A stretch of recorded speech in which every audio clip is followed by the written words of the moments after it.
Hey, what's up? John here, Chief Motivator over at Method 3 Fitness, and I'm back with another digital learning experience. And I'm bringing back a guest that was very popular, Eric Larosa of Lean Feast. Thanks for bringing it today, Eric. Appreciate you here, buddy. Yeah, it's good to be here. And so Lean Feast, for you guys that don't remember, is a clean eatery here in San Jose, specifically right off of Hamilton and Meridian. And what they do is they take the shopping, the cooking, and the cleaning out of your eating just to facilitate easy, clean, healthy eating. So it's an awesome thing. Say that 10 times fast. I don't know if it's I don't think it's possible. Yeah, but it's really awesome. They've got a great selection and assortment of just great proteins, great carbohydrates, great vegetables to really make clean eating easy. And I love it. We tell all our clients to go there. Yeah, you guys are there all the time. Yeah, beautiful. So what we're talking about today is meal prep made easy. And I know it's a big topic for a lot of people. Everyone's short on time. And I'm hoping that through today's conversation, you guys will get some tips, some ideas, some strategies, some hacks, if you will, just to really, make this a little bit easier for you so you can be successful with your eating plan, whether that's losing weight or sustaining where you're at. And I think, the first thing I want to talk about is, why that's even important. So, why meal prep? I know for us, I'll start, and I'd love to hear your thoughts on this, Eric, is, we specialize in helping people get fit, lose weight, and build confidence. And that lose weight part is a big piece of nutrition, 70 to 80% of that actually. And a meal prep is an essential part. And if there's no aspect of that, it's going to be very difficult to not just achieve that goal, but then sustain that loss. So what are some things you think about, why you talk about meal prep being so important? I think meal prep's important just so you can stay on track. You can hold yourself accountable. I live by the 90-10 rule, right? So I prep 90% of my meals for the week, and then I play it by ear, kind of play ball with 10%. We're all busy, like John said. So when you have, parties and birthdays and dinner plans, and if you're in business and you have dinner meetings, then I think, you use that 10%, but really you will still want to fall back on the 90% and you just want to stay on track. So I think, meal prep for me and what we push and for my staff is 90-10. You need to prepare 90% of your meals. Gotcha. And I think it's super important when you have a goal to achieve. Totally. And I think it just comes back to having an actual a plan in place, right? To be able to just facilitate all of this to begin with. So let's start there, because I think when people think meal prep, I'm sure some people watching this right now, it's just this overwhelming thing they think about that, where do I even start? I probably need 72 hours to meal prep, and I'm not a good cook, and there's a lot of fear-based assumptions start popping up in their head. Regardless if some of them may be somewhat true, maybe you're not the best cook in the world, but I think that you don't have to be. I think I would always say execution and getting something done is better than just thinking about it or having fear play this huge role in not even attempting to do it.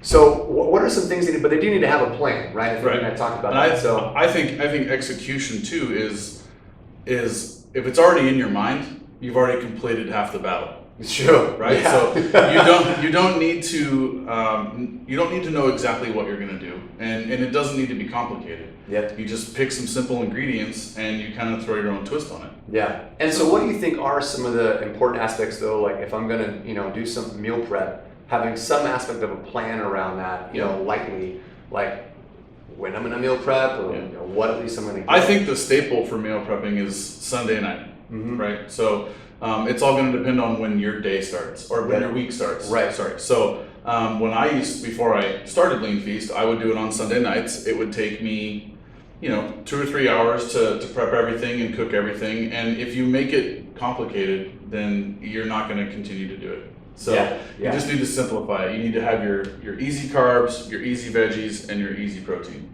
Cool. So hope you guys got that. Right? You keep it simple: proteins, carbs, veggies. Right. Very simple. Those are the 3 components. And make sure the carbohydrates are some good choices. Yeah. That's all. Right. Don't throw the bag of potato chips and be like, I simplified, Eric. That doesn't work. Right. We're trying to get some clean, healthy eating in here.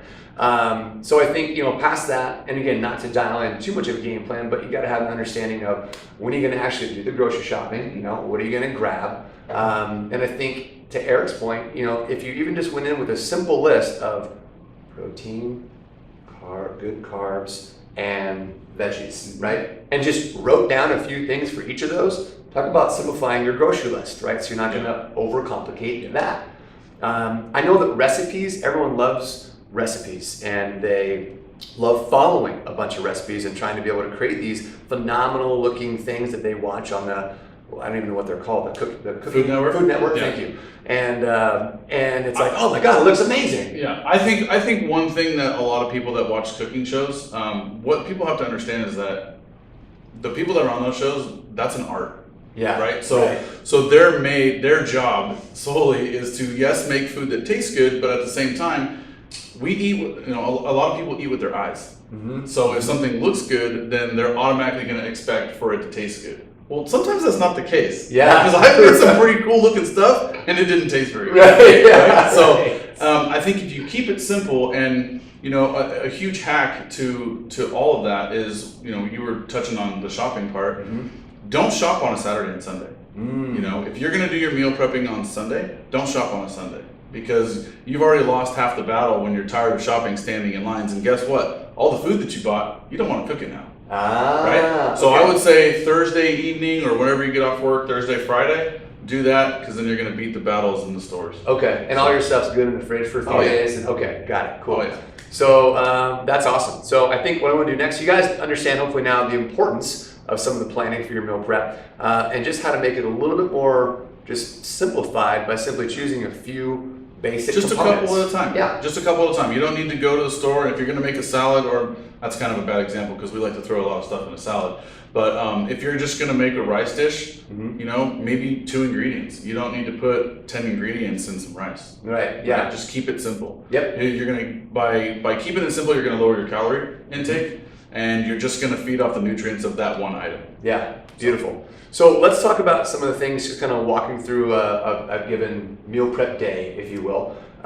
Keeping it basic, keeping it simple, and maybe some little tips or strategies or hacks along the way. So, I've got my list. I did my shopping on Thursday or Friday to beat the lines and actually be maybe excited about my meal prep day on Sunday. Because you've already taken you've already taken 2 days to chill out and relax, and that in the back of your mind or in the back of your fridge that you already have the food. I love that, dude. I love that. And talk about, that's going to slice a ton of your time. Mm-hmm. So when you think about the overwhelming nature of meal prep time, well, if you did your shopping on Thursday and Friday, that's also a lot of mental energy that you're saving. Because if you're getting less lines, you can then approach your meal prep on Sunday, and it's not going to be this huge thing hanging over your head where you got, I still got to go to the grocery store first before I even start. You know what? Screw, I'm not, and all of a sudden you're not doing anything, right? You know what's funny is that before I started Lean Feast, I actually thought of an idea to start my own company as it was going to be called the Grocery Getter. Yeah, exactly. So I was going to start a company where I would go grocery shopping for people. Right. And I mean, it would have worked, but because a lot of people don't like to grocery shop. Totally. But if you go in there with a positive, I like to put my headphones in and just jam out to music while I'm in the store. Yeah. But if you can get that done 2 or 3 days prior, everything's still good in the fridge. Everything's ready to rock and roll. And I'll bet, to be honest, some of you out there watching that are also already using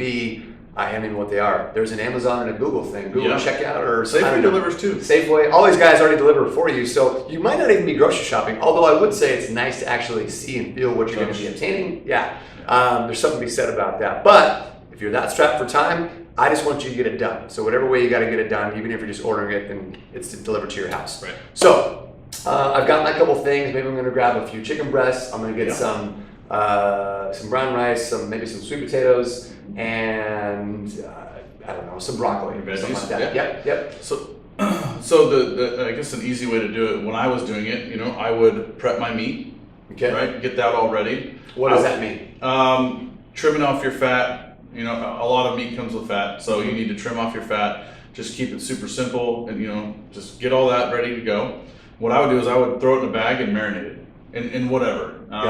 There's a lot of seasonings and marinades out there that are 0 calorie.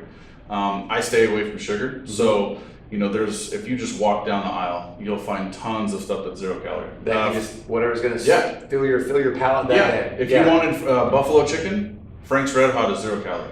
Awesome. So Frank's Red Hot. Frank's Red Hot. There you go. The ready to eat one is 0 calorie. So there is one where you're supposed to add butter to it. Gotcha. You just stay away from that one. Just don't do that one. Yeah, and you get the one that's regular. Yeah. But things like that, prep your meat, put it in a bag, set it aside.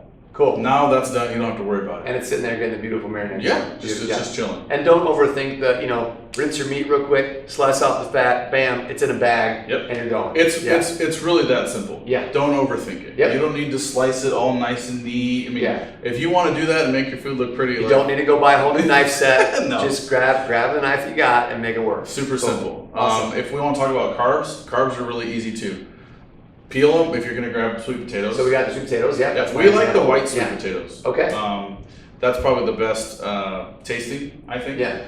Peel them, super easy. Give them a good wash. Cut them in quarters, maybe the size of your palm. Throw them in a pot, boiling water, wait till they're soft. That's it. That's it. Mash them up. Mash them up. Mash them up after that. Now you already have a huge portion of your cooking done. Because now all you really need to do is just chop some veggies and cook the chicken. Got it. Cool. Super simple. So let's take the sweet potatoes. What if I want to make them another way? You boiled is obviously very simple, and then you've got, I think you said, portion size wise, you can just easily know how many ounces do I want to, because portion size is part of the game here, guys. It is a big deal in our Thrive in 35 program is making sure that your portions are specific to what you need to either lose or sustain where you're at, or gain if that's your goal. But that way with the sweet potatoes, I can simply, grab a scoop, see if it's Want another hack? What? Yeah, I do want another hack. Ice cream scoops. Ice cream scoops. What Ice about cream scoops. What about They come in different sizes: 2 ounce, 4 ounce. look at that. You guys, I hope you're writing this down. This is good stuff. Yeah. So ice cream scoops actually come in ounce. Okay. And you can either get them on Amazon or Smart and Final has them. Love it. So if you're a tuna, right? Yeah, got it. You get a quarter cup That's of Thrive carbs. 35 speed, You guys. see that education right there? That's good. So 4 did I say 2 num or 4 Yeah, num? 2 num. So sorry, 4 num. Got it. That's a 4 ounce protein, third cup of carbs, and 3 cups of veggies. Bam. Just simplify it by getting just a set of those cups. Yeah. So if you know that you are a 4 num, then just buy those certain amount of cups. Now you know when you're portioning, that's exactly what you need to use. Yeah. And again, a little bit of this is like the setup. Sure, there's going to be a little bit of time to plan and prepare some of this, but like once you execute, it's just rinse and repeat. Right? Rinse and repeat. So on the veggies, let's say I'm just not feeling the consistency of like mashed sweet potatoes right now. What's another way I can like make that? We still do it from time to time, but we roast potatoes as well. Just if you don't cut them the same size, then they will cook differently. Got it. Personally, for me, I like them different because one you get crunchy, one you get super soft. To me, that works. Yeah. But different different textures. Yeah. Right. But you kind of just want to try to keep it consistent. Cool. Okay. Yeah, I know. Sometimes at home we like to we'll make little like sweet potato fries, if you will. Yeah. Exactly. Perfect. Roast them up. Yeah. So little thing, and again, what do we put a teeny bit of olive oil on there and salt and pepper. Done. Yeah. So you can also use MCT oil as well. Good. That is medium chain triglyceride oil. Those of you guys that don't know what MCT is. So let's see. So I think the whole thing you're getting here is like keep it simple. Keep it simple. There's one recurring theme so far, right? And then what about the chicken? There was something I think you said. What if I'm feeling I want to make some tacos for myself? Shredded chicken. I'm not a freaking. You mentioned this one time before. Yeah. So if you boil chicken and you let it cool, cut them in half. If you're taking a chicken breast, cut it in half and put it in a bowl. And you can actually use a cake mixer, and it shreds the chicken for you. Make sure that you have a strong, not just like a $10 one. Yes, that's it'll rip the metal all apart. Yeah. But, if you have a good cake mixer with the 2 little spirals, I don't even know what it's called. But that shreds chicken. Awesome. So you can have awesome shredded chicken tacos, or enchiladas, or anything like that, depending on your carb amount. And then again, like I want to get some certain sauces for that. Plenty of sauces out there, or even just like seasonings maybe. I can use. There are tons of crazy calorie laden. Yeah, tons of hot sauces and salsas out there that have 0 calorie. I think I found at Safeway they have probably the most selection. Cool. So, and there's tons of seasonings too that are sugar-free, 0 calorie. And that's just keep it simple. Yeah, and experiment. I mean, part of this is like, this is an experiment. Have fun with it, right? As you're trying to keep it simple, I think hopefully what you guys have gleaned today you're starting to see that this doesn't have to be this overwhelming process. And then as you're going through it, have fun. Make it this thing where each week you're going to get a different protein, and you're going to go get a different seasoning to experiment with. Yeah. Have fun with it. You're going to be like, oh, I like this one, hate that one, like whatever it is, right? This is great. So let's get back. So now we're under our veggies. So I've got my broccoli. What are a few different ways for people? I mean, I actually, I love eating broccoli just straight. I'm going to rinse it and eat it. I'll tear it off the stalk and eat it raw. Some people I think aren't like that, right? So what are some ways I can... You got to be careful with veggies, because if you're meal prepping on Sunday, my hack to you would be don't cook your veggies on Sunday. 2 reasons. Veggies go bad super fast if you cook them and let them sit for 3 or 4 days. And 2, they lose all nutrient value after about 30 minutes.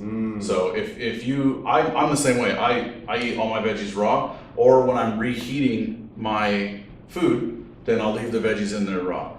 And that's gonna take a ginormous weight off your shoulders, because now, guess what you have to do on Sundays? You only have to cook your protein and your carb. Got it. Okay, cool. So there's tons of veggies out there that can be just reheated in the microwave. Yeah. Oh, and then as you're doing that, guys, also I think the cool thing is we're looking sometimes for flavor with these vegetables, right? And so I think the key is as you're doing that, now I'm not eating vegetables raw by themselves. I'm mixing them into the dish with the flavor of the dish. Yeah, exactly. Cool. And then a little bit of salt, a little bit of pepper. There's a really cool company out there called Oh My Spice. I like to have, everybody probably likes to have nacho cheese or cheddar on their broccoli, right? Yeah. So they have a 0-calorie seasoning that is not cheese, that tastes like cheese. It's somewhat made out of some blends of almonds and things like that. Awesome. And it tastes just like cheese. So I pour that on my broccoli, and now it tastes like cheddar and broccoli. Done deal. So part of it, again, guys, experimenting, finding something that works. So I want to finish up with, we went through this kind of typical day, some great hacks and tips, thank you.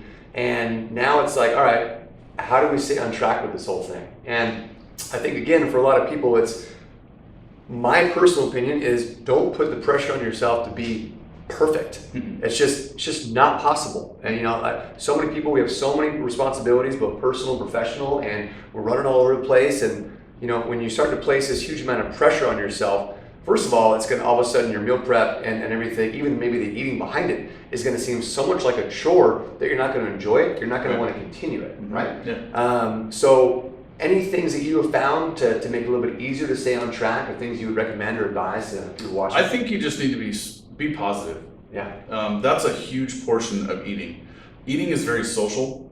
And so I've been in scenarios where we've gone out to dinner, and no lie, I've brought my meal prep container to the restaurant and I've eaten it at a restaurant. So I think once you have a goal in mind, you always got to think positive. Like, you know what? I'm on a goal right now. I'm not going to eat the chocolate that's in front of me at a party.